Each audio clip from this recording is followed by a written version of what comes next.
lovely people, welcome back to my channel. Don't forget to hit that subscribe button. Today's video is going to be reacting to some 1-star opinions of my absolute die-hard favourite books ever in the world. Am I basically just trying to offend myself? Apparently yes. So I have seen this video concept quite a lot. I think I first saw it done by Larry Reeds, love her, and I just feel like it's a bit of a funny video concept. Obviously everyone is entitled to their own opinions.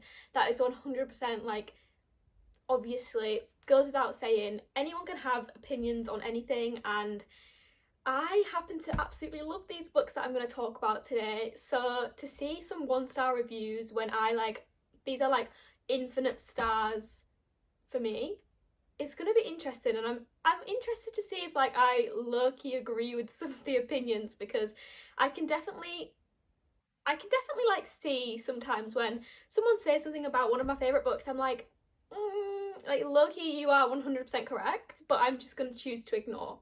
So I'm going to be talking about a handful of books in this video, and I feel like I might do a part 2 because I have a lot of favourite books, and I just feel like this is just such an interesting thing to see how some people genuinely think that these books are 1 star, and I feel like it's gonna offend me a little bit. I'm gonna be like, ouch, okay, this is my favourite book, I would die for this book, and you hate it. But so these are the books I'm going to be talking about. I'm going to talk about 2 Elsie Silver books. Heartless, because this is one of my die-hard favourite books ever in the entire world. I love this book so much. I honestly think about it quite frequently. I think about Cade and Willa every day, pretty much. I love them. I love this book, so good. And then I recently read her Elsie Silver's new release, which is Wild Eyes, in the Rose Hill Ranch series. And I rate this a 5-star. I absolutely loved it. I had the best time reading it.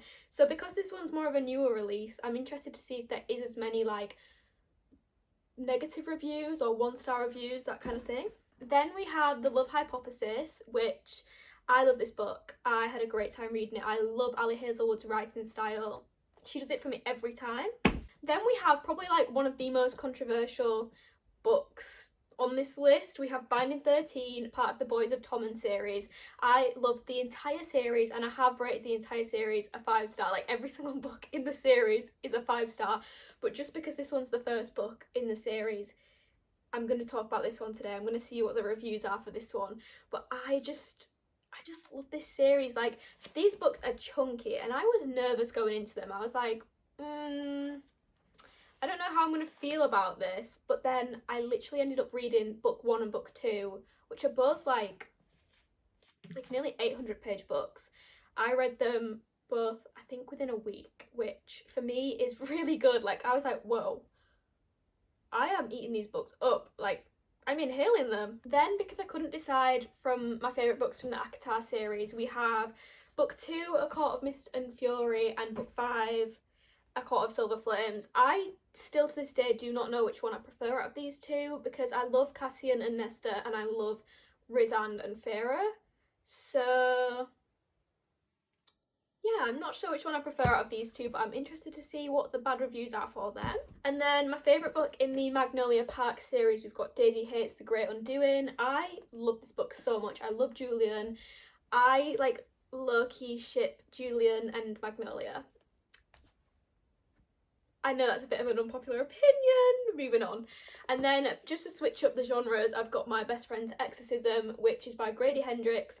And I love this book. I had such a fun time reading it. I think I read it in 1 sitting, which is pretty good for me. And I just thought it was such a fun, silly, horror type, spooky time. And it's probably one of the best horror books I've ever read. Not that I've read many or any others, but there you go. I'm gonna pop the glasses on for this, and we're gonna go on to Goodreads, and we're gonna see some bad reviews. So without further ado, let's get into the video. I've got my coffee in my spooky glass. That's essential. So just because it's on top of the pile, we're gonna start with My Best Friend's Exorcism, and I feel like this one it's gonna have some negative reviews. So just for statistics wise, the average rating for this book on Goodreads is 3.94 stars, which isn't bad. That's like pretty high, I would say. So, you know, and 1% of the ratings are 1 star, with 1,396 1-star reviews on Goodreads. Starting off strong, we've got Oh Heavens, this was beyond stupid. Fair enough. Honestly, you know, it was a silly time. I feel like I've blocked this part from my memory because it says, FYI, a dog dies brutally. Sucks. I cannot remember that part, but clearly I just like blacked that out because I hate stuff like that in books. Did I block out the dog dying? I honestly can't remember that. Oh my gosh. When was that? May I introduce you? My Best Friend's Exorcism, the biggest disappointment of 2022. A horror book that didn't even manage to create a hint of creepy atmosphere. I get it. It honestly wasn't, like, it didn't scare me. I didn't really get scared reading this book. So we're starting off pretty light with the My Best Friend's Exorcism. Honestly, a lot of the reviews on Goodreads are like super long, and I'm not a great like reader of like reading out loud things. I will start stumbling over my words. So that was a little warm up, I feel like, for the 1-star reviews, but there we go. The next book is Daisy Hates the Great Undoing, which has a Goodreads average of 4.49 stars. That is insane. Like, that is really good on Goodreads. Wow. So this one is really highly rated. I feel like we're going to struggle to find some bad reviews here. This one only has 120 1-star reviews on Goodreads. Like, that is insane. Wow. Someone said, DNF, I signed up to read a Daisy Hates book, not a book all about Magnolia Parks and Julian Hayes. Brutal. Okay, fair enough. I'm one of the people that absolutely love the Magnolia Parks and Julian scenes. Like, I ship them. I just, give me all the scenes that you can possibly give me of them. Who the actual fuck cares about Magnolia and Julian? Couldn't even get through the book, but 1 star for My Baby Daisy. I care about them. I love them. I love them together. Like, is this such an unpopular opinion? I think that they are so good together. So disappointed. Daisy and Christian's book was about everyone but them. Crying, screaming, throwing up, hate it here. Okay, fair enough. I feel like, honestly, looking back, like, Daisy's not even really a huge part of her own book, actually. Unoriginal, boring, pointless. I don't know why I keep reading this series. Like, it makes me want to jump off a cliff.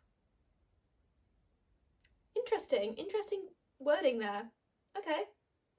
Please don't. This was so painful to read that I don't think I have the energy to start ranting about how stupid this book was, but what I will say is what an absolute mess. Not worth it. Okay, valid. If Julian Hates has 1 million haters, I'm one of them. If Julian Hates has 1,000 haters, I'm one of them. If Julian Hates has only 1 hater, it's me. If Julian Hates has 0 haters, it means I've left this world. If the world loves Julian Hates, then I'm against the world. Why? I love Julian. Am I the only one here? I love Julian. I feel like I want to see him have a happy ending. Like, I think he's a great character, and I did eat up every single scene with him in it. Anyway, stan Julian, because I do. Next, we're going to move on to ACOTAR, or the 2 books I have from that series. So we're going to start off with A Court of Mist and Fury, which is so widely loved. Like, everyone, I feel like, loves this book. It's insane. It's amazing. I've read it twice. So this one on Goodreads has an average rating of 4.65 stars, which again is so high. Like, that is insane on Goodreads. And it has 13,432 1-star reviews, which more than Daisy Hates, but obviously it depends on the ratios. First of all, this is marked as high fantasy. You have got to be kidding me. I've skimmed through the entire book. I still have no clue why it's so popular. A Court of Blah Blah is boring as hell. I 100% disagree with that one. I thought it was so entertaining. This is a slightly longer one, but I'll just pick which bits of the review to read. So it says, this book is so bad. So bad, like I've never imagined that could be possible. Most of the stuff that happens in this book is not important or has no relevance at all in this one. In this book, Farah is even more insufferable and Mary Sue-ish. I don't even know what that means. She has this trauma, but she easily overcame it thanks to the male of her liking. She quickly moved on and swoons over another male. But I feel like he helped her through her trauma, so okay, disagree. It's the way not a damn thing happens in this book for me. To be fair to this book, I don't think it ever could have lived up to the hype that people have created for this particular installment. I feel like 100% this book is so hyped that obviously people are going to build up these expectations, and when you're going into it and it doesn't meet those expectations, then instantly you're kind of like, I'm not a fan, like I don't like this book, which I feel like that's just maybe the toxic side of, you know, a book blowing up so much that everyone builds up these expectations and it's very hard for the book to meet those expectations for each individual person. So I do agree. We're going to move on to A Court of Silver Flames. I feel like there's definitely going to be a few more bad reviews on this one because I've honestly seen like a lot of mixed reviews. I either feel like you are a Nesta girl or you're not, or a Nesta person or you're not a Nesta person. So I'm a Nesta person, but this one is still super highly rated on Goodreads and it has an average rating of 4.47 stars, which again is really good. And it has 11,153 one-star reviews. This one says, hardcore Nesta and Cassian fans need not engage. Shoo! Okay, I'm leaving. Nesta is garbage. Stop romanticising she being toxic with she suffered. This book is a big no for me, and before you come with internalised misogyny, don't worry. I also think Tamlin sucks. Fair. However, he was just a guy that Farah barely knew. Nesta was Farah's big sister.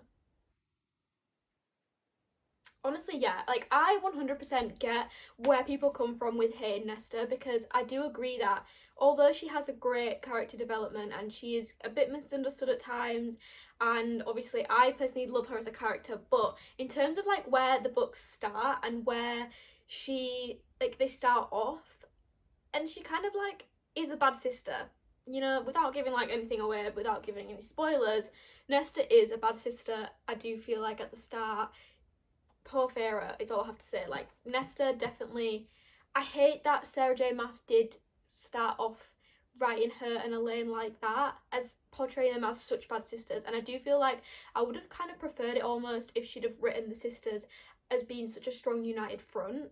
I think that them being unhelpful and not being the greatest people didn't really add anything to the story or the plot, and it almost just made it harder for people to understand like how their own struggles were fine, if you know what I mean, like without people being like, well, you was a bad sister. So I kind of hate that the story started off that way. Thank the Mother and the Cauldron, this motherfucking book dragged from start to finish. SJM stands, don't fight me. I loved this series until now, but boy oh boy, this was not the book I wanted at all. Nesta?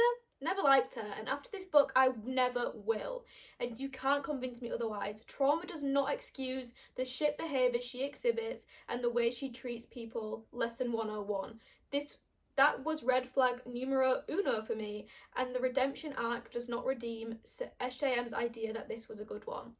I agree again, like I said, it's so annoying that she started off the series by being like such a bad person, and it definitely doesn't excuse her original behaviour, that she does eventually have a character arc. Elaine and Farah deserve so much better. I feel like definitely Farah. Elaine kind of maybe needs to get a backbone, honestly, because she also started off pretty bad. Like she was in the same boat almost as Nesta, just she kind of was a bit quieter.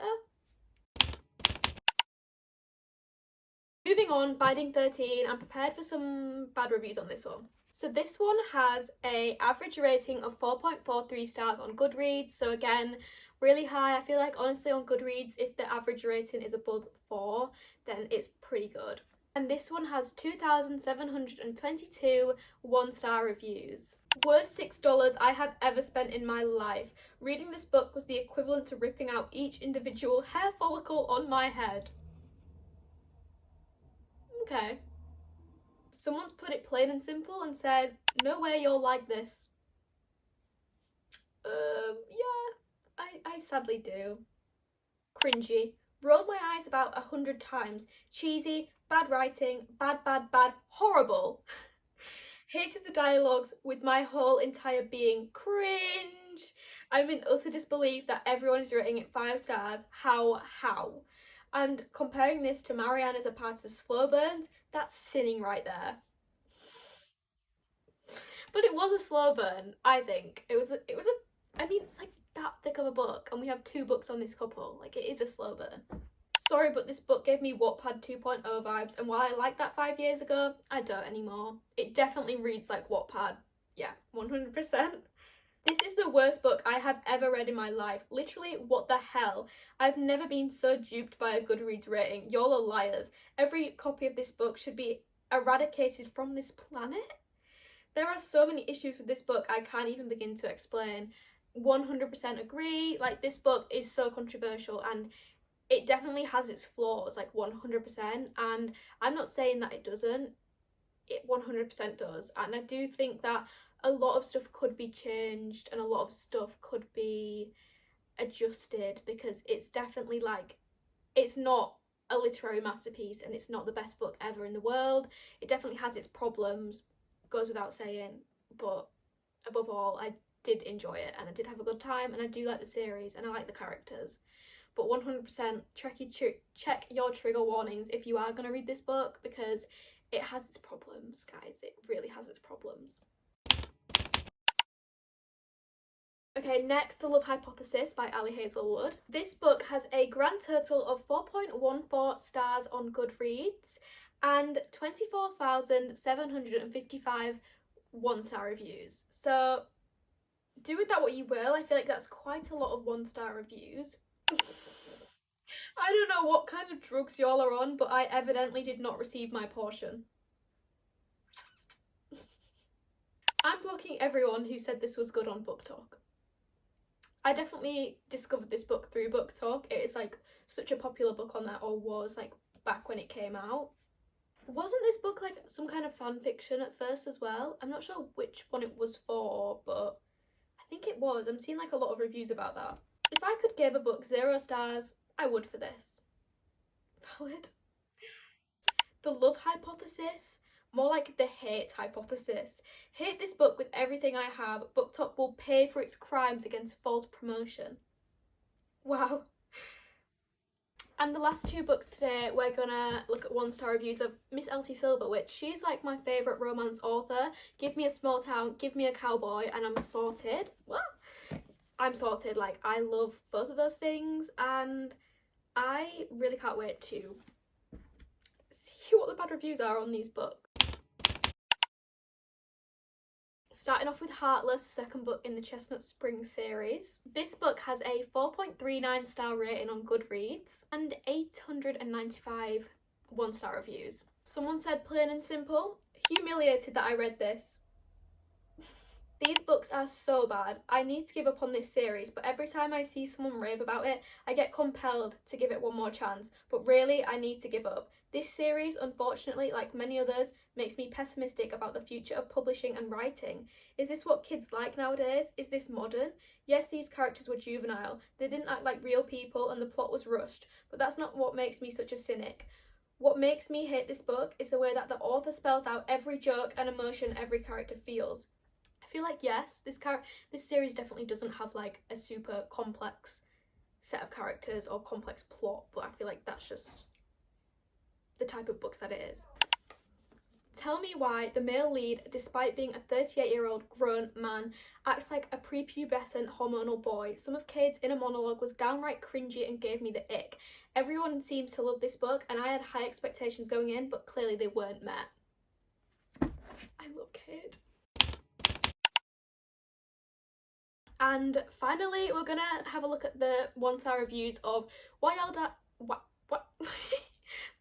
Eyes, which is the latest Elsie Silver release, and this is part of the Rose Hills Ranch series, which is like a collection of books. I think they're all single dad romances, but this one I loved. Read it like last week, ate it up. This one has an average Goodreads star rating of 4.3 stars, which again I feel like is really high. That's a common theme with all of these books. Other than My Best Friend's Exorcism, they're all above 4-star average rating on Goodreads. And this one only has 48 1-star reviews, which I think is down to the fact that it's literally was released last week.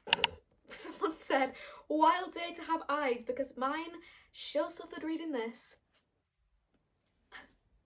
The opening scene was a mess and the book didn't get any better. It would have been better if the bear ate them both. The end. If you know, you know. I've never been so disappointed in a book. The first one was so much better. Disagree. I rate the first one 3.5 stars. I was so excited for this one, but it was just so underwhelming and boring, plus no character depth whatsoever. I also disagree. I feel like there was quite a lot of character depth. Skylar annoyed the F out of me and was so unrelatable, and Wes was just so dull and basic. I love you, Elsie, and your books, but this definitely wasn't it, girly. I'm gonna have to disagree with that one, because I feel like the characters did have depth, and I feel like they were quite complex, and they had their own issues. But that is all of the 1-star reviews that I can handle today, so we're gonna leave that there. And if you want a part 2, then I can definitely do that.